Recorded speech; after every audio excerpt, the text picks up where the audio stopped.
I think it's already, I'm making sure it's recording, although it should pause recording and start the webinar. Okay, is everybody okay? Yeah. Sara, Glory, Patty, then Antonia. All right.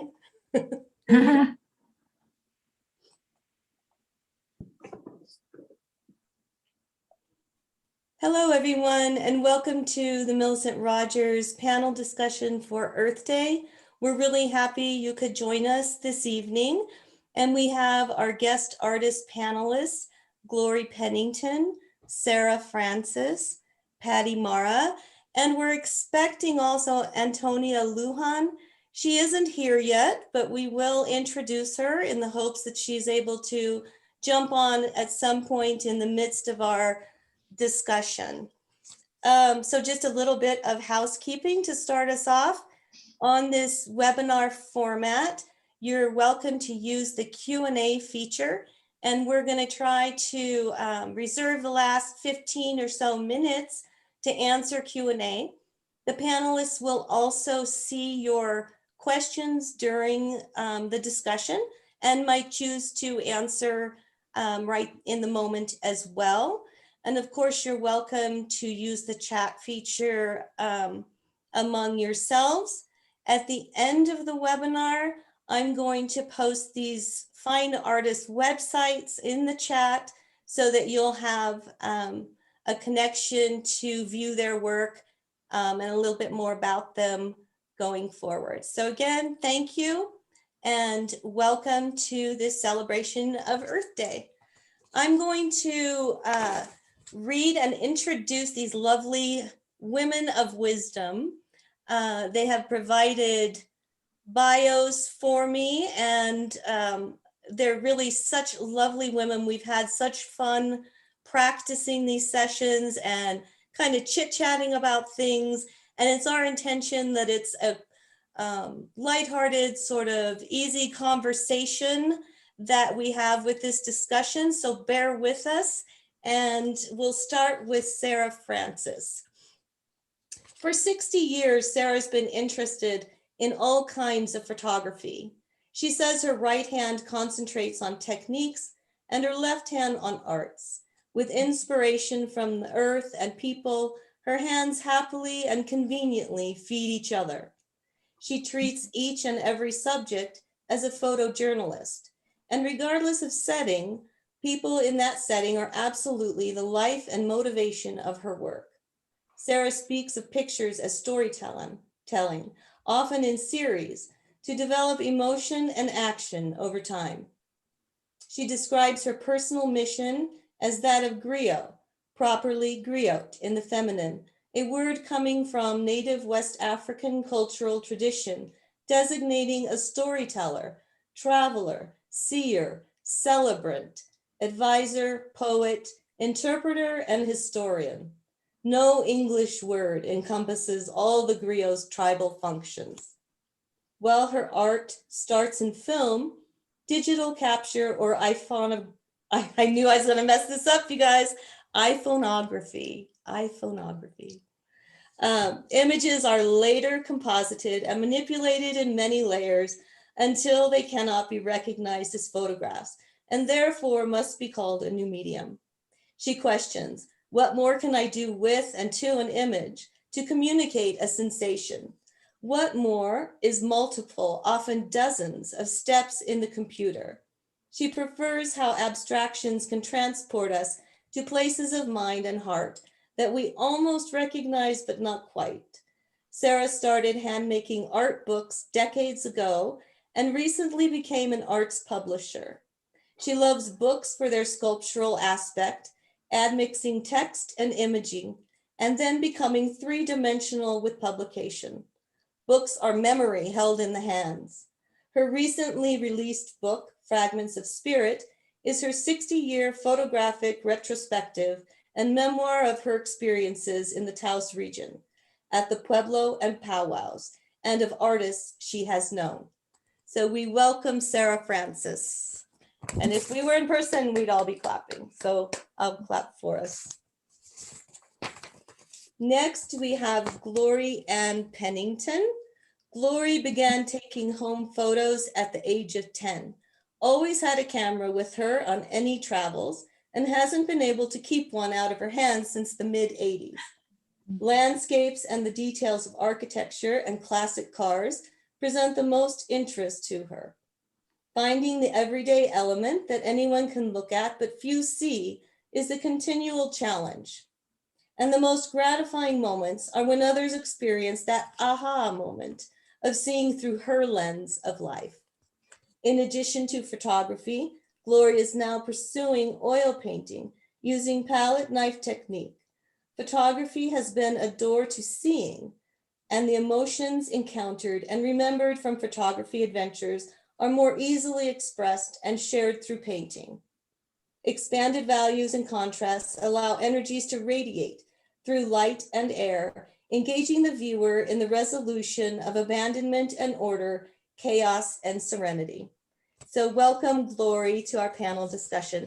And I do want to add, because I know this about Gourley, that she was actually in the first ever Earth Day March in New York. So she's going to talk about that. And there we go. There's a photo. Thank you, Gourley. Welcome. Thank you. Next, we have Patty Mara. Patty says, I was born in California where I met my husband, raised our family, and worked as an illustrator, graphic designer, and potter. I have been a potter for over 50 years since I took my first pottery class at UC Santa Cruz in 1969. In 2008, Patty traveled to northern New Mexico, stayed with Felipe Ortega at Owl Peak Pottery, and first touched micaceous clay. Her life as a potter changed from that day forward. She turned to Clay Mother as her teacher. What lights her up and fuels her passion is the glittering micaceous clay of New Mexico. It holds the magic of both the land and the stars. In 2010, she moved to Pilar, New Mexico in the Rio Grande Gorge. Her old adobe home and new studio are perched above the Rio Grande. She attends River Church with devotion and prays with rainbow trout. She is immersed in the energy of this holy land of basalt and river magic. Raven, owl, and hummingbird and bear live there, visiting her orchard of apricot, apple, and peach trees, and often show up in her work. She creates functional pottery for cooking and baking, and spirit-infused ceremonial vessels for prayer and celebration. She also makes custom cremation urns to help her customers navigate the difficult journey of grief. She strives to make urns that reflect a loved one's life and brings comfort to their absence. Shortly after moving to New Mexico, Patty learned to felt wool. She makes cat caves and raven and fox messenger bags. Mixed media, clay, and felt sculptures have emerged from her fascination with the magic of clay and fiber together. She is fortunate to show her pottery at the Taos Ceramic Center, the Harwood Museum shop in Taos, and Marta Stafford Fine Art near Austin, Texas. In 2017, her Dreamtime Raven tea set was awarded Best of Show in the Millicent Rogers Museum Miniature Show. Yay, Millicent Rogers. A little plug for the museum, doesn't hurt, right? Her online shop is named Patty Mara's Sacred Heart Cafe, where she sells art to feed the hungry heart. Her shop inventory includes mica pottery, color-saturated ceramics, felt fiber art, and written work. And through it all, the numinous light of New Mexico feeds her. The river that glistens by her studio inspires her. The adobe soil of her orchard and garden sustains her, and she walks the mesa or wades the river daily with her rescue dogs. She believes in whimsy and magic and art that bring nourishment, comfort, and humor. Yay, Antonia! Yay, you made it. I made it. You. So happy to see you, Antonia. I am happy to see you guys too. So I'm going to read your bio. It was just absolutely perfect timing because I'm just introducing everybody. All so right. Give me 2 seconds here. And I'm showing some of the wonderful clay. Sara has Antonia's clay quail. They're so beautiful. And they just fit in the hand, and you want to hold them, and they almost want to fly out of your hand. And they're, I have more Oh, than and Glory has a real I life. do. I'm trying to get her to focus. There we go. She's So- a real treasure. Before I introduce Antonia, we are going to confess to our webinar audience that we had really had so much fun playing around with backgrounds. And the ladies all decided, yeah, let's do backgrounds because we can just switch it all during the presentations and show different pieces of work. And then we discovered Antonia doesn't have backgrounds. So the other ladies are going to be showing her work as well. That's part of Okay. this particular panel discussion. Okay, Antonia Lujan has lived most of her life at Taos Pueblo. She attended boarding school, Highlands University and College of Santa Fe, focusing on social work. She has been working with the clay of Taos Pueblo, referred to as micaceous clay, for over 20 years. Deeply rooted in family tradition, it seems this hobby has turned into a passion. Oh my God. As a child, Antonia recalls her first memories of her beloved grandmother working with clay. She watched her closely and paid attention to everything she did. In her own words, Antonia shares, "That is how I came to know mica, its beauty, and its importance." The clay of her ancestors has been with Antonia all these years, and her grandmother always encouraged her to keep that desire to produce wonderful pottery pieces, such as storytellers, quail, pots, and other animals. Though Antonia continues to expand her education, she loves the summertime explorations for clay and shard to more deeply understand the past lives of her ancestors. She enjoys traveling to see other pueblos and how they live, enjoys also learning other languages and hearing the stories of heritage while exploring such questions as how did women live and how did children survive in past centuries, and what were their motivations to continue to strive in times of war. This, of course, leads back to family and an interest in her own people of Taos Pueblo and how they can develop and keep their heritage and language in this time of technology. We welcome Antonia to this panel discussion. We are honored that she is with us here tonight. So welcome, yay. Okay, ladies, what are we going to talk about first? We want to hear about the Earth Day March, Glory. Sure. That's the oldest thing going on here. That was 1970. That was the first one. It was 4 days before my 18th birthday. So I was there to celebrate. And we walked, this is Fifth Avenue. It was huge. It was such a very wide street, and I was more toward the front than anything. Somebody was carrying a huge banner that was in the shape of a Band-Aid to heal Mother Earth, and I know we were walking close to that person. And then we walked on down. This is Union Square.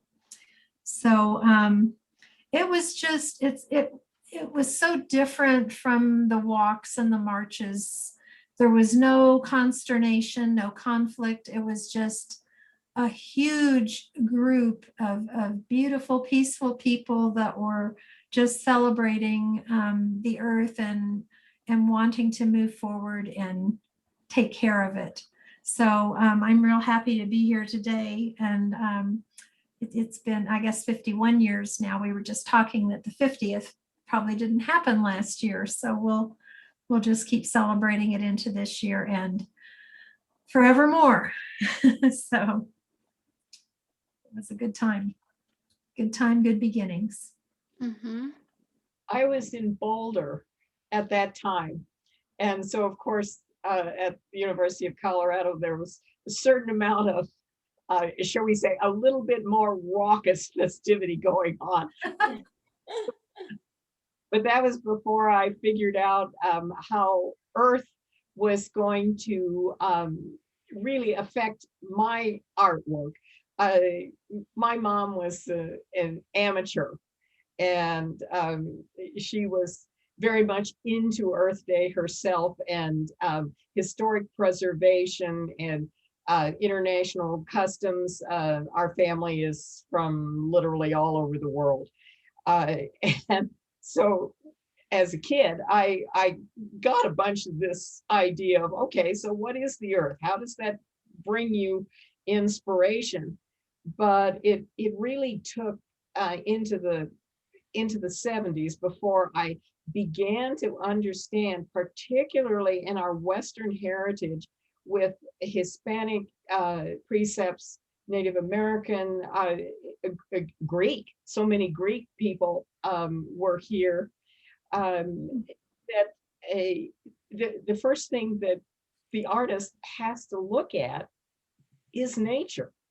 And I realized when I got a camera as a previously I'd used moms. When I got a camera as a student going overseas, I had absolutely no idea what to photograph. And I think that's something that affects all of us as artists.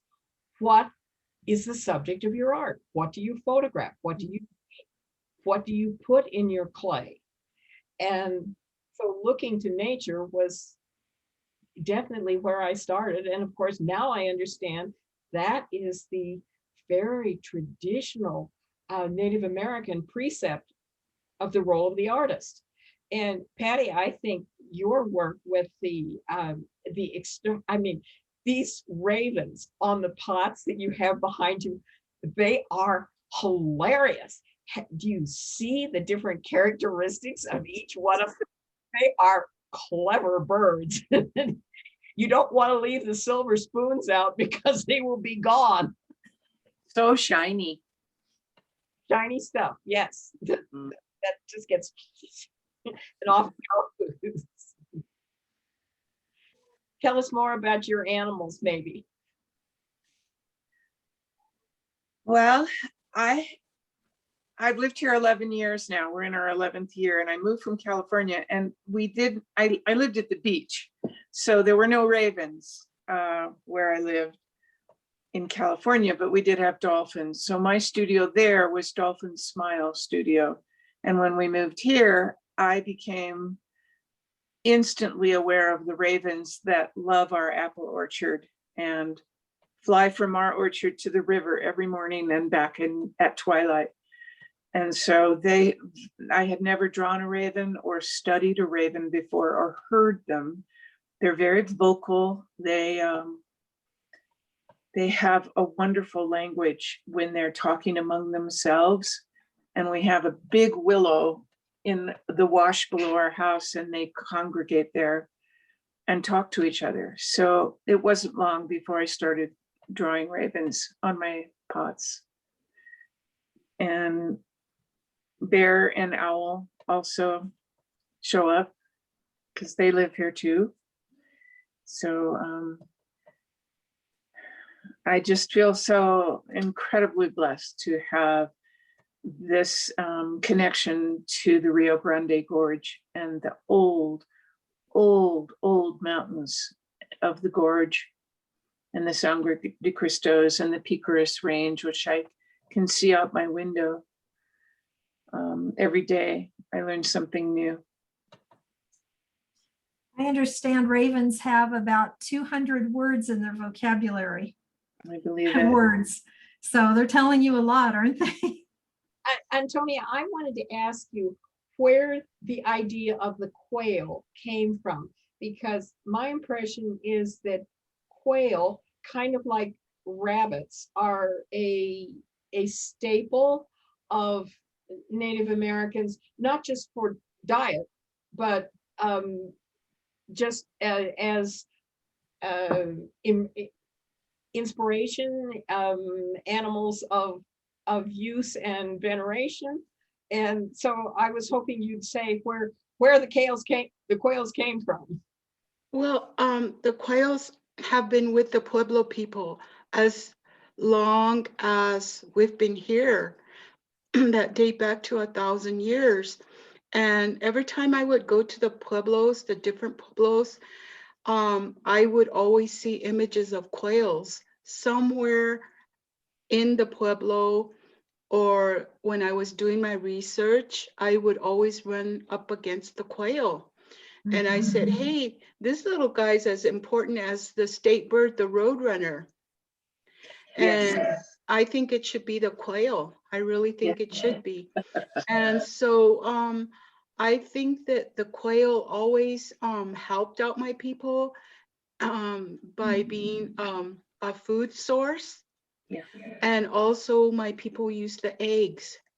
So to me, the quail is very, very, very important. And we can't lose that that cultural aspect of the quail, that it's been with the Pueblo people for hundreds and hundreds of years. And, you know, it's so tiny, it's so little, but it also was helped us in times of famine. It was there for us, just like how the rabbits were, and the pinon from the pinon trees, the pinon nut. Mhm. Mhm. So he became very, very important. And the black and white remind me of the snowflakes that we have here at Taos Pueblo. Every time I was painting a quail, it always snowed. It Oh. always snowed. Wow. Your family home in the Pueblo, how many generations can you find that you know back of? I think I can go about 4 or 5 generations. I remember my great-grandparents, and my great-grandparents, just like the others, they lived in the 5-story, the big buildings. Oh. And sometimes my mom, she's like 94 years old, and she tells me stories about how her and her grandma lived up there when she was little, and how they would climb the ladders and go into their little room. And even in the little rooms, they had terraces. Wow. Mhm. So they used to climb down from the big houses down to the corrals to feed the animals. So everybody did that, you know, and it hasn't been that long. It's been like maybe over 70 years that ago that they still live there in the big houses. Mhm. And I can remember when I was a little kid, there were still a lot of people that were living there. It wasn't until that we got the housing project that people started moving out. And that was when was that? In mid 80s? Some of them started in the 70s, in the late 70s. Mm-hmm. What you're saying really brings something to mind for me. I'm putting up a new picture. We were talking about how we all somehow start with natural subjects. And this image from my book is one of the ones that to me means the transition, the extraordinary location of your home, Mm-hmm. Taos Pueblo, just the land and this area that seems to hold the Pueblo. You can't see it till you get there. And it is the most amazing sight. And so there's the nature, but then here is this extraordinary structure, which of course has been lauded ever since any outsider was in this neighborhood. And then we have the lady who is just going about her business. And that's the 3 parts to me. I always see the landscape and the nature. To me, I love seeing the land, but it doesn't have the emotional meaning to me until the people stepped literally onto the stage of the greater nature. I think that's something that Glory is more maybe evidenced in some of your abstracts and the way you deal with things as well. Am I right? Oh, well, you've touched something interesting. I'll put one up. I can't say that there's much going on in my work about the people. This is a recent one, though. This is a courtyard of a neighbor, and they just moved away from Taos. But the door is slightly ajar, and it represents the gold, it's really a golden gate. You don't know what's on the other side. And it has to do with their new life and not knowing what that's going to bring, leaving the familiarity of the courtyard, the beauty of the mountains just beyond it, and then passing through this gate. This particular piece was done for an elderly woman. She's actually in St. Louis, and the importance to her is the garden. Her gardens mean everything to her. And there's a shaft of light coming over the top of the house. And whether it's ascension or descension is subject to interpretation. But what you're saying, when I see landscape, it's how other people are reacting to it, what it means to them. These two particular pieces are more about other people in their landscape, even though there's no people in it, in the landscape itself. But feeling what they're feeling about it. I think that's the end of a goal that we're all after, is the emotional connection, the reaction, and that leads to both disclosing what we think, relating to other people, and then disseminating those emotions or interests or teachings, if you will, to what audience we may have garnered. I think, Gloria, in your painting in the miniature show at the museum recently of Old Faithful, even though you're not in that, your memory is. I'm trying to move so you can see it. Yes. Right. So this was your memory as a little girl. You're right. Yeah, that's 10-year-old Glory standing there seeing Old Faithful for the first time, and recognizing that power of the earth. And she would erupt, as you know, with some regularity, but never entirely on time, but just kind of around the hour, and it seemed really pertinent to bring that forth this year. The title is actually Unleashed. And this year we have all been quite leashed this past year. So this was a feeling of release. And you're quite right. Coming from a very early memory. Yeah, thank you. And yours, Mara, it's almost your work to me, as much of the earth that it is almost unearthly. You are drawing from a well, from an entirely different plane to me. Thank you. Thank you. I think Mara's pots sort of remind me of mica clay, the color of it. It is mica clay. Oh, okay. Yeah. And I wanted to ask you, Antonia, this image of some of your, those were both high award-winning pots in, were they? And I was wondering, because you have some almost Hispanic feel to part of it, and yet the one pot has the undulating top, and the other one has the stair step, the key style. And I was wondering if you'd tell us more about how you thought of that. Oh, and I wanted to show the interesting, I realized that the coloring comes from the firing, and so, but there's something on this one here that's very interesting, that is almost like the river gorge. Perhaps a happy accident.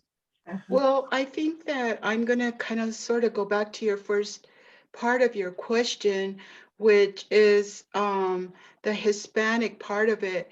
And, you know, I want to say that I don't even think of the Hispanic way of their design work.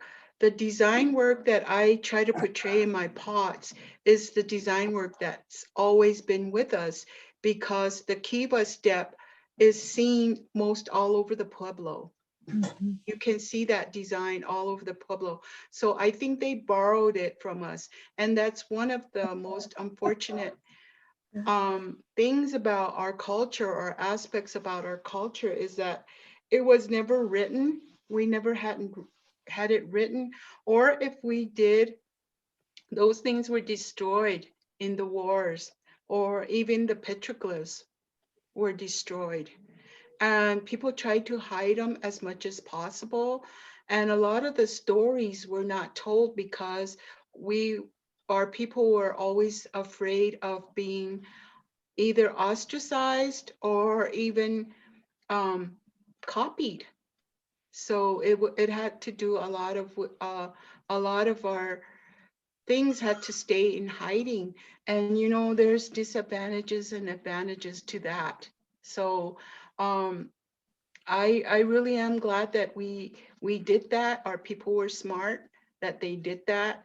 And a lot of times it kind of holds us back as young people not to know what actually really happened. But we try to go by the myths and the legends, mainly by the legends. And my generation is, I think, the last generation to fluently speak the language. So I remember the stories being told before the fireplaces during the winter time.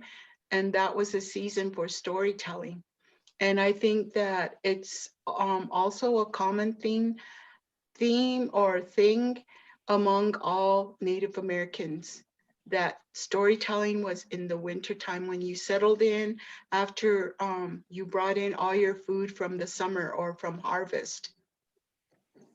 So I really think I don't do it because of the Hispanic. I do it because that's the way that our traditions were. It's a heritage to have those symbols. So saying then the the influx at that time was both a certain amount of cancel culture, but then also, oh, we can borrow this and we can try that. And Mhm. they both took away and took from. And so, yes, naturally, that was my misunderstanding. Of course, we see the stair step in just in the form of the Pueblo. Uh, and I'm dying to ask you, I have read that some people feel that the inspiration for the Taos Pueblo buildings came possibly for looking at the wonderful New Mexico clouds. Have you heard such a thing from your family? Yeah, yeah. I watch clouds a lot myself, and there's so many images and so many symbols that you can see from the clouds, you know, and I never really did that till like 20 years ago. And that's when I seriously started developing my work and what I could do for Indian market at Santa Fe, New Mexico. And I took about 300 pots there, and I think I did very well. So the firing that is done on the pot that you're talking about, that you see the gorge in, that's a firing that I did almost like for 2 days. I kept Wow. going outside to my fire pit, and I kept on putting ashes on it, the hot ashes from the pit, and just covering it, and covering it. And I had about maybe 30 little bowls with it, with that same pot. So they didn't come out for a long time. So I've heard about that kind of firing that is almost similar to the Chinese style of firing. Mhm. And that's really interesting. So I, your technique was also an extraordinary happy accident, and it took time to let it evolve magic by itself. Mhm. And usually when I do a firing, it's like about 3 o'clock in the morning. And I just let it burn for like about 3 hours, and then I get my pots out. So this was really an unusual way. It was. I just really wanted to see what kind of effects it would make. So I used a lot of cow manure too, and those are hard to find. You have to go like miles and miles just to find one. Mm. Is that a horsehair element that made that gorge Yeah, feature? that Is too. that horsehair? And you know, the horsehair too, the hair that I used on that particular pot it's from an ancient horse. So the horsehair was very thick. It was almost as thick as wire. And I seen those horses when I was a little kid, and they never had like trimmed hair around the ankles. It was very long and bushy, and they were really tough horses. They were strong. Mountain horses. Yeah. Mm-hmm. Yeah. Well, that's neat. Yeah, so today you don't really see horses like that anymore, but I remember those horses because they would pull like big horse-drawn wagons, the wagons that were made out of boards, and they would haul tons and tons of stuff in them, and adobes too.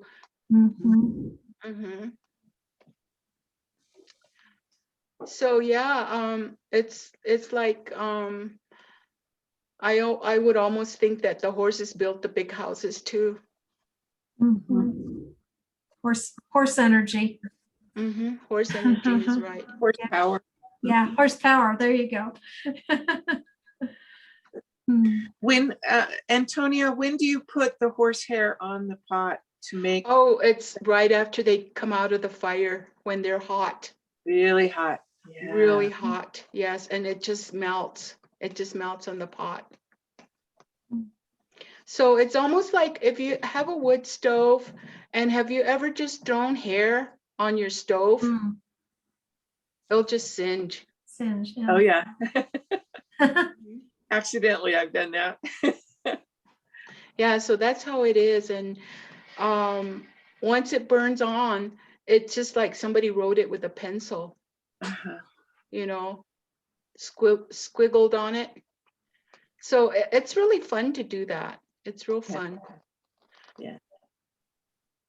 I think when we stop having fun with our work, it's time to stop. I don't think it's time to stop for me. I'm still looking forward to making pots. Recently, I started working as a Tiwa language instructor, and I can't wait to teach my kids. Oh, that's Great. wonderful. Yeah. Is your renewed program for teaching language, is that what you just started again? Yes. And for what ages? I teach from K through 5 at the Enos Garcia Elementary School, and it's all the kids from the Pueblo that attend the school there. So we have different age levels, and they're all learning. They're all learning, and they're all so happy that we have a language class down at Enos for the first time. We're going on our 2nd year. Well, it's bringing. And then we started at the middle school. One of my coworkers is working there at the middle school, and they want us to go into the high school. So I think that we're very, very fortunate that the schools want us, and we're very, very fortunate that we can do that, you know. And I think we're doing it at Vista Grande too. And is that Mrs. Martinez that is the coworker you're talking of? Is it someone I don't know? Yeah, do you know Alice? I don't really know her, just of her. It's Alice Martinez. Right. Well, that's quite a piece. That's another whole thing that we talk about in our arts, because the language arts are just as much part of it.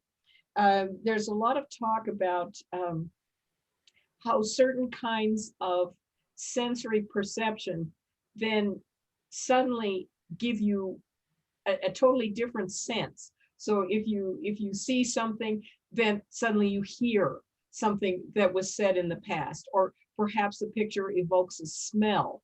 And that it kind of gives me chills what you're managing to teach to the young ones, to bring back these things that in actual fact we would all like to know more, and to in the very nicest way to borrow what could be of value in our own lives. And so that's quite a calling. Yes, and I think it's a pretty big trend with all the pueblos here in New Mexico, and even with the other tribes, the Apaches and Navajo and Hopi. So it's very challenging because of the COVID, because Right. we're going to laptop devices, but we're trying to do the best we can. So we have a lot of interested individuals, and we're learning new words ourselves. Oh, really? Mm-hmm. Talk more about that. Pardon me, I didn't get your question. I'm going to jump in for just a second, guys. So I'm watching the chat and I'm putting your websites in the Thank chat. you. And Antonia, somebody is saying back that yours is not accessible. And I'm wondering if it's because it's under construction. If people could email me specifically at Karen@MillicentRogers.org, and I could send you the link to Antonia's that you could just click on within that email, because it is under construction, so it might not be readily available. Antonia, do you have any more information about that? No, but I think I can find out Okay. and I can get more information. I did visit it, Antonia, a couple days ago, and you can get there. It should work. It just says under construction too. Mm-hmm. Antonia, how do I pronounce your artist name? How are you going to find my artist name? Your artist name. It's I wonder how to pronounce it. it's spelled TSEME, and I do have a website. How do I say that name? Sumet. Sema. Mm-hmm. Okay. Thank you. So Karen, are we near our end of time at this point? Okay, so we're about 18 minutes, and we do have, there was one question in the Q&A. I'm watching the chat. I think we've addressed Antonia's website situation. People can email me. I'll send you the link. Then we have a question from Carolyn. Antonia, may I ask if there is a Tiwa word that you'd like to share that conveys a concept that is missing in the English language?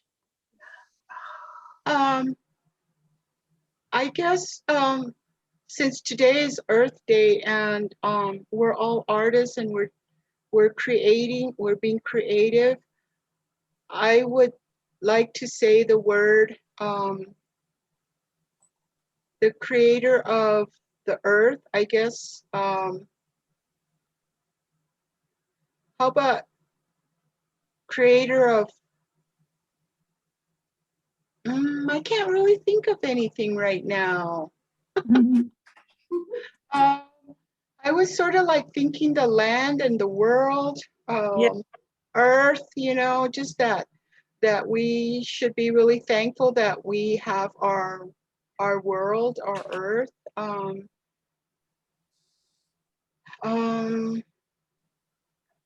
If we could just hear the sound of the Tiwa language, I think that would be wonderful. Ba'ana, ba'ana. Ba'ana means the world, the earth. Okay? Ba'ana, Ba'ana. ba'ana. Ba'ana. Mm-hmm. Seme. Ba'ana. And like the guy that's behind you, the universe bowl, Like I have him behind me right here. He's holding the world in his bowl for protection. So he's the universe protector. Well, What is well, his name? go ahead, go. Maybe the stars and the moon and the sun and everything that surrounds our Mother Earth or the Earth. Uh-huh. Wow. That's what he represents. So he's a very important man. Yeah. He Wow. is. About voices, this is the appropriate moment to make an invitation to listeners, interested people, artists or not, because I am in the process of collecting voices from New Mexico and the world in general. Here is the potential cover of the book. And I am hoping to attract people to write just a few words about their feeling of this wonderful area that we have the privilege of living in. Something about their own experiences, completely personal. It doesn't matter whether it's funny or sad, whether it is silly, whether it is experiential, whether it's a lesson learned, all kinds of voices. I am most hoping to attract a total of about 50 such articles. We're up to, I believe it's 34. And so I invite people to help me by saying they would like to submit a piece and talk to myself. You can through my website or phone. And also, I'm sure Karen would be willing to be a clearinghouse and help people get connected. So Love to do that, Sarah. And you know what I'm thinking as I'm looking at this and that cover that you have sort of the mock-up as, we could totally put that on our website, because one of the newer features, we're actually getting ready to launch a whole new website. So the Millicent Rogers Museum website is going to have a brand new look to it soon. But one of the features that we started, I think, maybe 6 months ago, maybe more than that. It's been since, the close down and COVID and everything, is to ask museum supporters, volunteers, just people who are interested or inspired by the museum to write articles or anything of inspiration. And so we published that on some of our website. I think this would fit in perfectly to seek some writings for your project. well, and a lady friend of mine today said, "Oh, well, I'm not much of a writer." No problem.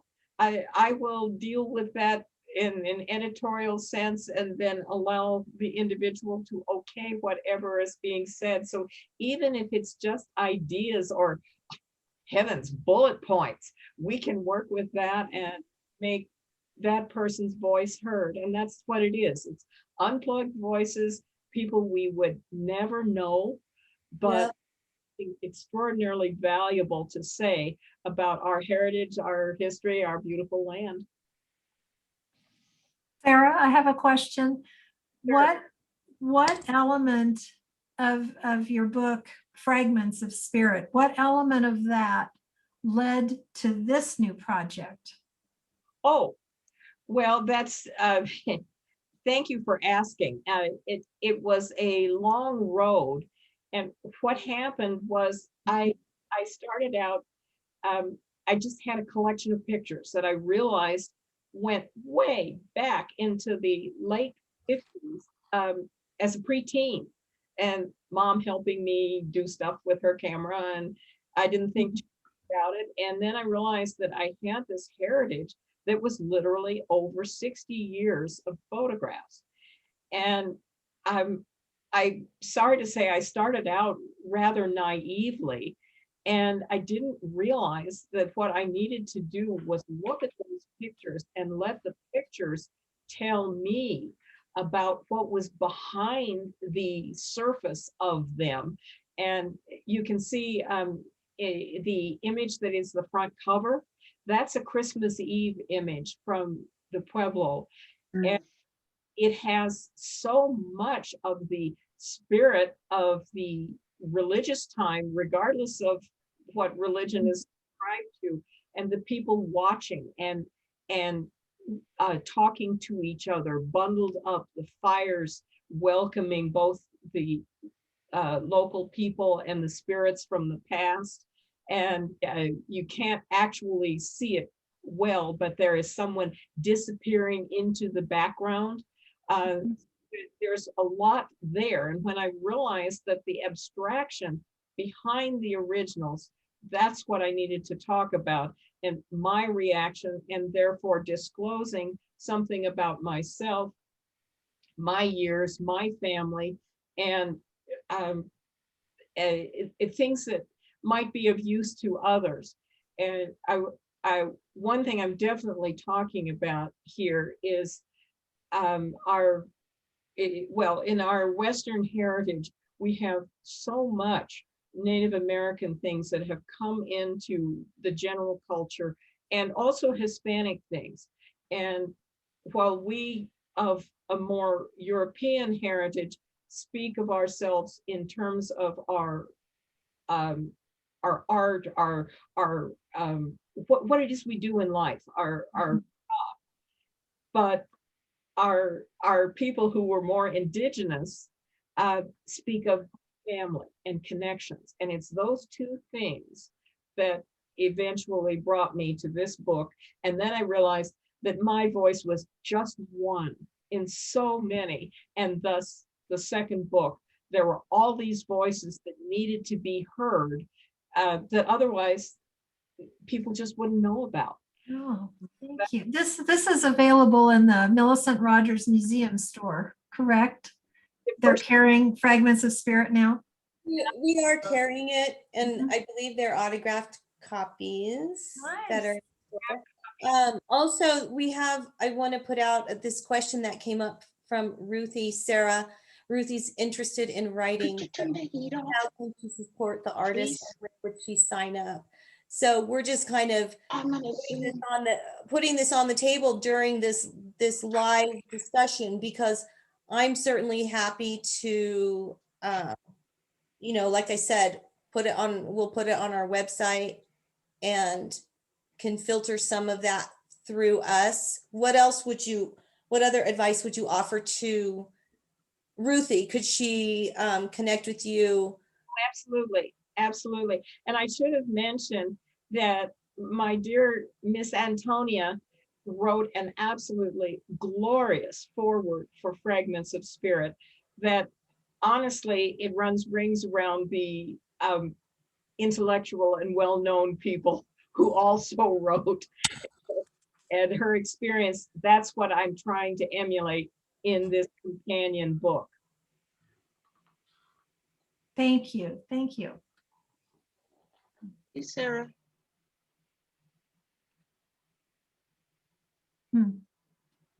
Well, I want to say, while we're talking about words, I ran across a little button recently with the word earth spelled out. And the button read, "Earth without art," which the word art is in the word earth. "Earth without art is just EH." So earth and art are so closely entwined. And I had to laugh at that message. That's a great message. Isn't that good? I have absolutely no reason for living other than the art in the earth. Glory, could you talk about that image behind you? Thank you. That is actually what inspires me. It's right outside my window. Mm-hmm. There's the image behind me, and if I look out the window, there it is as well. And it was National Geographic picked it up in 2017 to be in one of their calendars.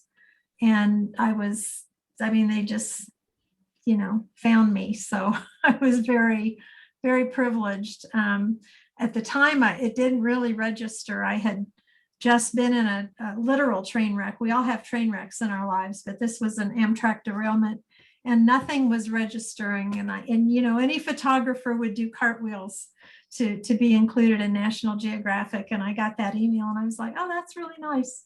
You know, there's still still a surreal quality about it. And there's still a surreal quality about this as well. This was a Kiva ladder that was taken at Bandelier. And this year, after 6 years of attempting, I was included in the lamppost banner contest. And this is on one of the banners, and it's so neat. It's at the north end of town, and it's right over the welcome sign to Taos. So, and it's right where you turn off to go to the Pueblo. And it's funny. Sometimes I think we're all a bit ahead of ourselves, years perhaps before the work that we do or where it comes from is recognized or put out for everybody. At least I found that to be the case. It's years later then somebody goes, oh, well, that's, you know, and you're already in a whole different space.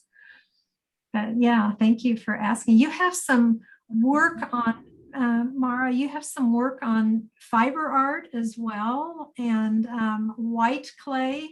If you have a chance to slip any of those images up behind you, she drinks from a well that is so deep, and it shows in everything she does and every day of her life. She just touches a lot of spirits.